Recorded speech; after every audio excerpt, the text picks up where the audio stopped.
এখন নিউজ কত কে বলছে এটা? ওর সঙ্গে আরো 4টা লোক থাকে, ওরে গ্রেপ্তার করলাম, আর 4 লোক পালা যাবে। স্যার আসসালামু আলাইকুম। ওয়ালাইকুম সালাম। স্যার আমি সংবাদকর্মী অন্তর্দয় বলছিলাম স্যার, ভালো আছেন? হ্যাঁ বলেন। স্যার আমি গতকালকে ওই নয়ন সাধুর হত্যাকাণ্ডের বিষয় নিয়ে আমরা সংবাদগুলো প্রকাশ করছিলাম আর কি। তো এখন গতকালকে আমাকে একটা নাম্বার থেকে, অজ্ঞাতনামা একটা নাম্বার থেকে ওই হুমকি দিয়ে, কে বলছে যে আপনাকে এই খবরটা কে দিতে বলছে? ওই বিষয়টা নিয়ে তো মূলত আমাকে একটা হুমকি দিয়েছে একটা অজ্ঞাত নাম্বার থেকে স্যার, বুঝছেন? তো যার কারণে আমি স্যার জীবনের নিরাপত্তা থেকে একটা জিডি করতে যাচ্ছি, কিন্তু নিচ্ছে না আর কি স্যার। আপনার কিছু হলে আমি দেখবো, আমার কিছু হলে আমি দেখবো। আমার জিডি করার দরকার নেই, আমি শুনলাম।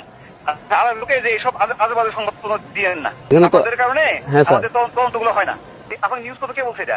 ওর সঙ্গে আরো 4টা লোক থাকে, ওরে গ্রেপ্তার করলাম, আর 4 লোক পালা যাবে। স্যার যে লিখলেন যে একজনকে ধরছেন, জি স্যার, এটা কি ভালো হলো না খারাপ হইলো? তার মানে আপনারা করলেন, অন্যগুলো আসামিগুলো এখন পালায় যাবে। মানে এখানে কিসের পুলিশ সাহায্য করেন? জি স্যার, আমি সেটা দেখছি তো। টেকনাফের নিউজটা আগে করে দিয়ে জি স্যার, এখন আসামি পাচ্ছি, টাকা পাচ্ছি না। এই অসহকর্মীদের কারণে পুলিশিং করা কঠিন হয়ে গেছে। আপনার কোন নাম্বার থেকে হুমকি দিছে আমার নাম্বার পাঠায় দেন, আমি দেখতেছি। তাহলে স্যার আমার জিডিটা রিসিভ করবে না? আরে বাবা, আমার দেন না আপনি এখানে। ঠিক আছে স্যার।